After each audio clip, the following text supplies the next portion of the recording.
Friends, welcome back to my channel universe of answer stories. तो चलिए शुरू करते हैं हमारे story lie is better than truth का पार्ट नंबर 10। पार्ट की शुरुआत उइंग के घर पर मिडनाइट पर होता है, जहां पर जब उइंग अपने हाथों में केक को पकड़कर वांग जी के कमरे के अंदर घुसकर उसके ओर केक को बढ़ा देता है और कहता है उसे ब्लो करने के लिए, क्योंकि आज उसका बर्थडे है।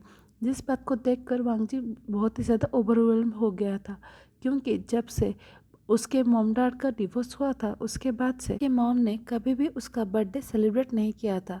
तभी हमें दिखाते हैं जिस बात की वजह से वांग जी की आंखों से आंसू आ जाते हैं, जिसे देखकर विंग धीरे से उसके आंसू को पोंछते हुए कहता है, क्या तुम्हें ये गिफ्ट अच्छा नहीं लगा? जिस बात को सुनकर वांग जी कहता है, मुझे बहुत ही ज़्यादा अच्छा लगा, ये खुशी का आंसू है, तुम ये उस बारे में मत सोचो। तभी ये कहते हुए वो विश मांगने लगता है और सोचता है कि मैं हमेशा विंग के साथ रहूं और विंग हमेशा खुश रहे। ऐसा सोचते हुए वो कैंडल ब्लो कर देता है। के बाद वो केक कट करके विंग को पहले खिलवाता है और इसके बाद विंग भी वांग जी को खिलाता है।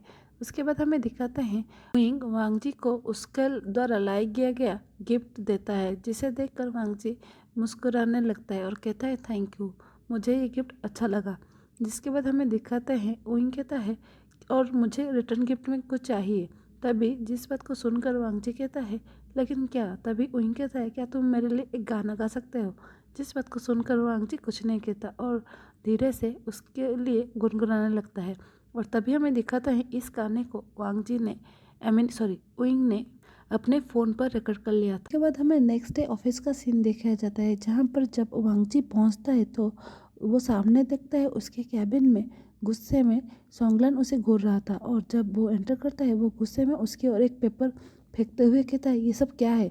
जिस बात को सुनकर वांग जी कुछ समझ नहीं पाता और धीरे से नीचे झुककर जो वो पेपर फेंका था उसे उठाता है, तो देखता है उस पेपर में ये सारे डॉक्यूमेंट्स था जो ये शो कर रहा था कि वांग जी ये देश छोड़कर जा रहा है। जिस बात को बाद वांग जी थोड़ा शॉक हो जाता है, क्योंकि नहीं पता था कि सोंगलन को ये सारी चीज़ें इतनी जल्दी पता चल जाएगा। तभी वो कुछ एक्सप्लेन करता उससे पहले सोंगलन भड़कते हुए कहता है, तो तुम विंग के लिए इस दुनिया से ही गायब होना चाहते हो और सब इसीलिए कुछ दिनों से तुम वेडली बिहेव कर रहे थे। तभी वांग जी कहता है, ऐसा कुछ नहीं है, बस मैं चाहता हूँ जो सब लोगों को खुशी दे वो हो, और सब लोगों का खुशी सिचन में है, ना कि वांग जी में। किसी को फर्क नहीं पड़ेगा अगर वांग जी इस दुनिया में गायब भी हो जाए। जिस बात को सुनकर सोंगलन गुस्से में कहता है, जिस इंसान के लिए तुम इतनी सारी चीज़ें सेक्रीफाइस कर रहे हो, यहाँ तक कि अपने आइडेंटिटी को भी, मुझे नहीं लगता जब उसको ये सब की असलियत के बारे में पता चलेगा वो तुम्हें छोड़कर नहीं जाएगा, तुम्हारे पास रहेगा। जिस बात को सुनकर वांग जी कहता है, ऐसा कभी नहीं होगा, क्योंकि जब मैं खुद ही सिचन बन जाऊंगा तो किसी को कोई फर्क नहीं पड़ेगा। तभी सोंगलन कहता है, तो ये कंपनी का क्या होगा? क्योंकि दुनिया की नज़रों में तो तुम यहाँ के बॉस हो, और जब तुम अब्रॉड जा रहे हो तो ये कंपनी सिचन संभालेगा।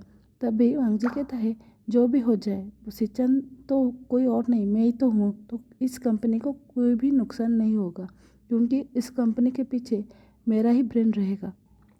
जिस बात को सुनने के बाद सोंगलन कुछ नहीं कहता और गुस्से में वहाँ से चला जाता है, जिसे देखकर वांग जी मुस्कुराते हुए कहता है, मुझे नहीं पता मैं सही कर रहा हूँ या गलत, लेकिन मुझे ये पता है तुम मेरा साथ कभी नहीं छोड़ोगे।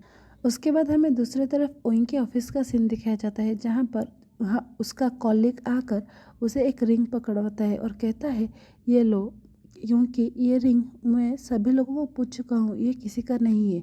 मुझे लग रहा है कि उस दिन सूट में लानोंग जी के सर के पॉकेट से ये निकल गया होगा। जिस बात को सुनने के बाद विंग जब वो रिंग को पकड़कर देखता है तो वो शॉक हो जाता है, क्योंकि ये रिंग वांग जी का नहीं सिचन का था, क्योंकि ये उन लोगों का वेडिंग रिंग था।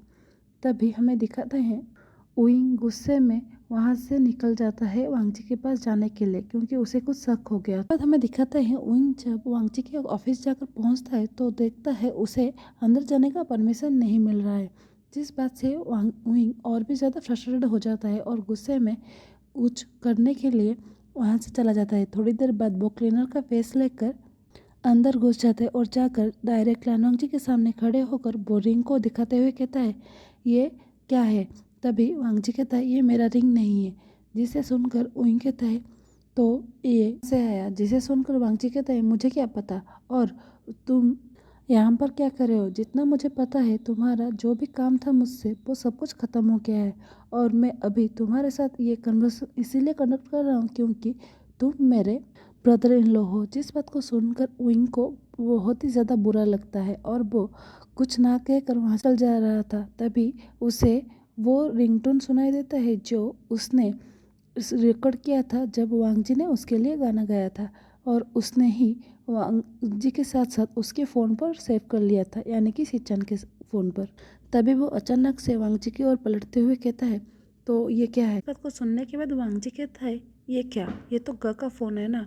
मुझे लग रहा है आज सुबह जब मैं उससे मिलने के लिए आए थे तभी वो ये फ़ोन छोड़कर चले गए होंगे। जिस बात को सुनकर विंग शक्की भरी नज़रों से वांगजी को घूरते हुए कहता है, क्या तुम सच बोल रहे हो? तभी वांगजी कहता है, मैं झूठ बोलकर मुझे क्या मिलेगा? तभी विंग कहता है, ठीक है तो लाओ मुझे ये फ़ोन दे दो, मैं अपने हस्बैंड को ये फ़ोन वापस कर दूंगा। जिस बात को सुनने के जी कहता है, तो ठीक है ये फ़ोन लो, और ये चाहूँगा कि इसके बाद तुम मुझसे मिलने के लिए कभी मत आना। जिस बात को सुनकर विंग को और भी ज़्यादा बुरा लगता है और वो वहाँ से चला जाता है।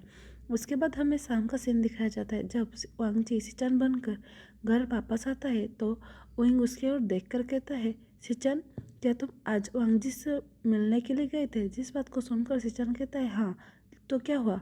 तभी विंग कहता है, ये फ़ोन लो क्योंकि आज तुम ये फ़ोन उसके ऑफिस पर छोड़कर आ गए थे। इस बात को सुनने के बाद सिचन उसके हाथों से वो फ़ोन ले लेता है और कहता है, थैंक्स, मुझे लगा मैंने ये कहीं पर गुमा दिया है। पर तुरंत ही विंग सिचन की ओर देख कर कहता है, और तुम्हें पता है आज तुम्हारे ब्रदर ने मुझे कहा कि मुझसे कभी मत मिलना। जिस बात को सुनकर सिचन एक ठंडा सा रिएक्शन देते हुए कहता है, वो वैसा ही है, उसके लिए सबसे इम्पोर्टेंट उसका काम है। जिस बात को सुनकर विंग कहता है, लगा ये अजीब है। जिसे सुनकर सिचन कहता है, इसमें अजीब क्या है? तभी विंग कहता है, मैं एक एडिटर होने के नाते मुझे जिस चीज़ के बारे में थोड़ा शक होता है तो मैं उसके इन्वेस्टिगेट करता हूँ। जिसे सुनकर सिचन को फंदा लगता है क्योंकि वो पानी पी रहा था। तभी हमें दिखाते हैं जिसे देखकर विंग जाकर सिचन की पीठ को सहलाने लगता है। तभी सिचन आराम होने के बाद उसे कहता है, मुझे लगता है तुम हमेशा मेरे भाई के बारे में बातें करते रहते हो, और मुझे लग रहा है ये चीज़ से मुझे बिल्कुल भी पसंद नहीं क्योंकि तुम मेरे हस्बैंड हो और मैं नहीं चाहता तुम्हारे मुंह पर किसी और अल्फा के बारे में बात हो। जिस बात को सुनने के बाद विंग कहता है, ऐसा कुछ भी नहीं है और तुम कुछ ज़्यादा ही सोच रहे हो। उसके बाद हमें दिखाते हैं सिचन फ्रेश होने के लिए जब वॉशरूम जाता है और तभी विंग कुछ करने लगता है सिचन के फ़ोन के साथ। उसके बाद वो चुपचाप बैठ जाता है। उसके बाद हमें दिखाते हैं थोड़ी देर बाद जब सिचन फ्रेश होने के बाद वापस आता है तो वो देखता है सोफे पर बैठकर मूवी देख रहा है, जिसे देखकर सिचन जाकर चुपचाप उसके बगल में बैठ जाता है। तभी अचानक से विंग सिचन के बहुत ही ज़्यादा करीब आ जाता है, जिसे देखकर सिचन अपनी आंखें बंद कर लेता है क्योंकि उसे लगता है उसे किस करने वाला है।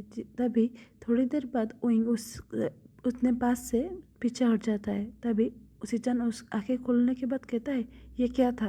तभी विंग कहता है, कुछ नहीं, मुझे लगा तुम्हारे आंखों के नीचे लगा है। जिसे सुनकर सिचन अपने हाथों से आंखों के नीचे को पोंछने लगता है। तभी विंग कहता है, कुछ नहीं था, मुझे वो वहम हुआ था। उसके बाद हमें नेक्स्ट डे दिखाया जाता है विंग वांगजी से मिलने के लिए एस्केप रूम आ गया था, जिसे देखकर वांगजी बहुत ही ज़्यादा गुस्सा हो जाता है और गुस्से में सोंगलन की ओर देखकर कहता है, ये यहाँ पर क्या कर रहा है?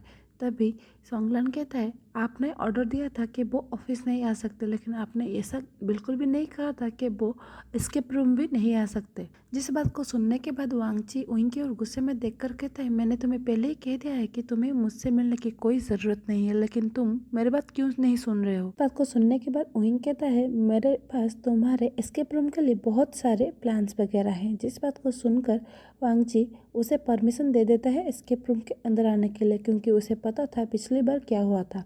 तभी हमें दिखाते हैं इस बार विंग बिना डरे सभी लोग जो कि वहाँ पर एक्टिंग कर रहे थे उन्हें बाहर भेज देता है और वांगजी की ओर देख कर कहता है, वांगजी क्या तुम्हें ये बिल्कुल नहीं लग रहा है कि तुम्हें मुझे कुछ बताना चाहिए, वो भी तुम्हारे और सिचन के बारे में? जिस बात को सुनकर हमारा वांगजी बहुत ही ज़्यादा शॉक हो जाता है और उसकी ओर देख कर कहता है, तुम्हारा मतलब क्या है? बीच कुछ भी नहीं है इस बारे में बातें करने के लिए।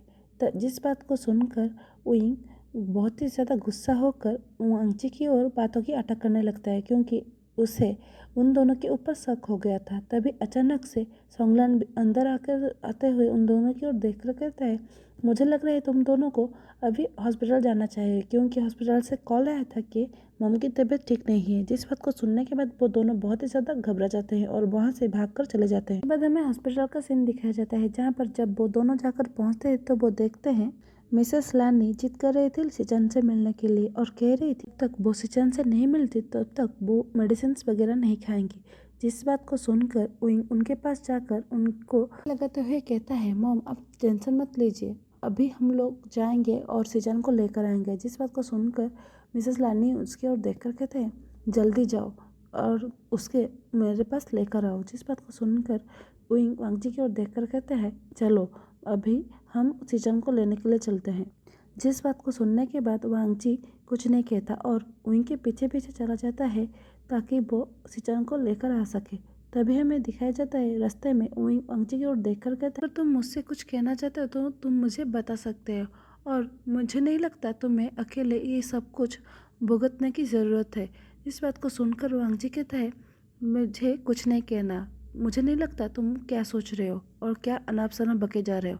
उसके बाद हमें दिखाते हैं थोड़ी देर बाद वांगसन उनके घर पर पहुंच जाते हैं। तभी हमें दिखाते हैं वो घर पूरा खाली था, जिसे देखकर ओइंग तुरंत ही सिचन को कॉल करने लगता है और तभी सिचन दूसरी तरफ से कॉल उठाते हुए कहता है, मैं अभी मार्केट आया हुआ हूँ और तुम दोनों थोड़ी देर वहाँ पर इंतज़ार करो, तब तक मैं वापस आ जाऊँगा।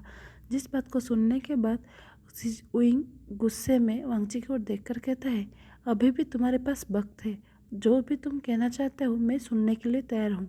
तभी वांगजी कहता है, तुम अपना बकवास बंद करो और क्या तुम थोड़ी देर के लिए मुझे अकेला छोड़ सकते हो, क्योंकि मुझे अभी एक VC अटेंड करना है। जिस बात को सुनकर उइंग कुछ नहीं कहता, स्टडी रूम की ओर ले जाने लगता है। तभी वांगजी कहता है, यहाँ से मैं खुद चला जाऊँगा। जिसे सुनकर उइंग कुछ नहीं कहता और वहाँ से अपने बेडरूम की ओर चला जाता है। उसके बाद थोड़ी देर बाद हमें दिखाया जाता है दूसरी तरफ जो इंसान उइंग से सिचन बनकर बातें कर रहा था वो कोई और नहीं सोंगलानी था। वो हमें दिखाया जाता है बाहर उसके हाथों में ढेर सारे ग्रोसरी का सामान था और वो वांगजी का इंतज़ार कर रहा था। तभी हमें दिखाता है वांगजी तुरंत ही बाहर आकर वो सारा सामान सोंगलान से वापस लेता है और घर के अंदर चला जाता है। तभी हमें दिखाता है वांगजी सिचन बनने का प्रिपरेशन कर रहा था, अचानक से उसका दरवाज़ा कोई खोलता है और सामने कोई और नहीं हमारा ओविशियन ही था। जिसे देखकर हमारा वांगजी जो कि अपने कपड़े बदल रहा था सिचन की तरह, वो वहीं पर शॉक होकर ठहर जाता है। तो आज के लिए बस इतना ही। अब हम नेक्स्ट पार्ट में देखेंगे आगे क्या होता है और हमारा उइंग कैसे रिएक्ट करता है जब उसे पता चलेगा जिस इंसान से वो प्यार करता है और शादी किया है वो इस दुनिया में एग्जिस्ट ही नहीं करता। और हाँ, बीच में अगर किसी भी तरह का डिस्टर्बेंस हो और वॉइस के लिए मैं भी चाहूँगा, क्योंकि मुझे बहुत ही ज़्यादा सर्दी हो गया है जिसकी वजह से आवाज़ भी थोड़ा लो आ रहा होगा। और तब तक के लिए अगर आप लोगों को ये स्टोरी पसंद आ रही है इसे लाइक कीजिए, अपने दोस्तों के साथ शेयर कीजिए और कमेंट कीजिए। और मेरे चैनल में अगर नए हैं तो इसे सब्सक्राइब करना मत भूलिए। Thanks for watching.